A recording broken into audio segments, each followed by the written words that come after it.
Hello जी, अस्सलाम वालेकुम। मेरा नाम हिना है और मैं हांगकांग में रहती हूँ।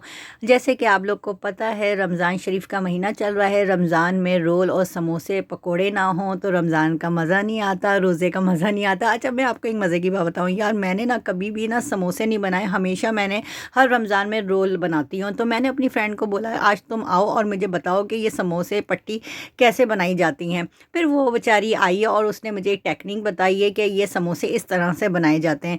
क्योंकि मुझे बड़ा डिफ़िकल्ट लगता है समोसे बनाना। रोल्स वगैरह तो मैं बना लेती हूँ। उसके बाद बस मैं किचन में आई हूँ और ये छोटे-छोटे पैकेट जो हैं मैंने फ्रीज़र में रख दिए थे बना के। इससे ना आपका काम बड़ा ही ईज़ी हो जाता है।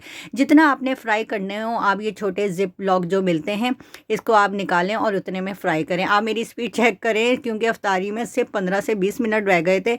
एक हाथ से मैं जल्दी-जल्दी पकोड़े बना रही थी और दूसरे हाथ में मेरा चिमटा था और मैं जो हूँ समोसे फ्राई कर रही थी। आज मैंने काफ़ी चीज़ें बनाई हुई थी। बनाती तो मैं रोज़ाना ही हूँ, लेकिन आज मैंने कुछ स्पेशल 2-4 चीज़ें बनाई हुई थी। स्पैगेटी बनाई हुई थी, हलीम बनाया हुआ था और समोसे, पकोड़े, ब्रोकलीज़। बस ये चीज़ें जो है इफ्तारी में ज़्यादा खाई जाती हैं। खाना ये होता है उमूमन कि अगर आपको सेहरी में या रात को भूख लगे तो आपको ये चीज़ें मिल जाती हैं। तो दूसरा ये था कि बस अफ्तारी करके अभी बैठे ही थे तो बेल बजी और बेल जैसी बजी है तो मैंने देखा यार मेरा पार्सल आ गया था और मुझे जो खुशी थी पार्सल देख के। इसमें ज़ाहिर मेरी काफ़ी फ्रेंड्स के, मेरे अपने फैमिली के और मेरी कस्टमर के काफ़ी यहाँ इसमें कपड़े थे।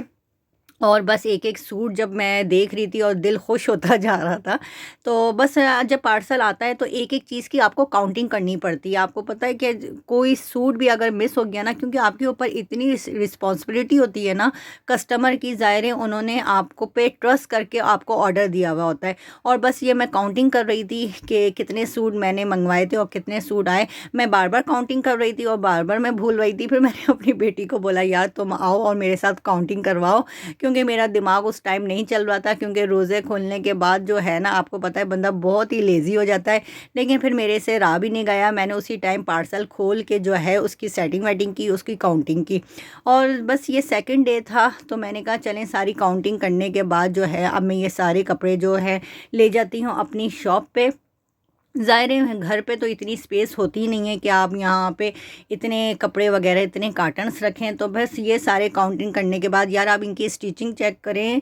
जैसे-जैसे एक-एक सूट खुलता जा रहा था और दिल कर रहा था ये सूट भी मैं ले लूँ, ये सूट भी मैं ले लूँ। फिर मैंने कहा सारे सूट मैं ले लूँगी, तो मैं फिर सेल क्या करूँगी शॉप पे। और बस ईद आए और फिर रंग-बिरंगी की चूड़ियाँ ना हों तो बस आपका ड्रेस तो अधूरा ही रहता है, आपकी ईद तो अधूरी रहती है।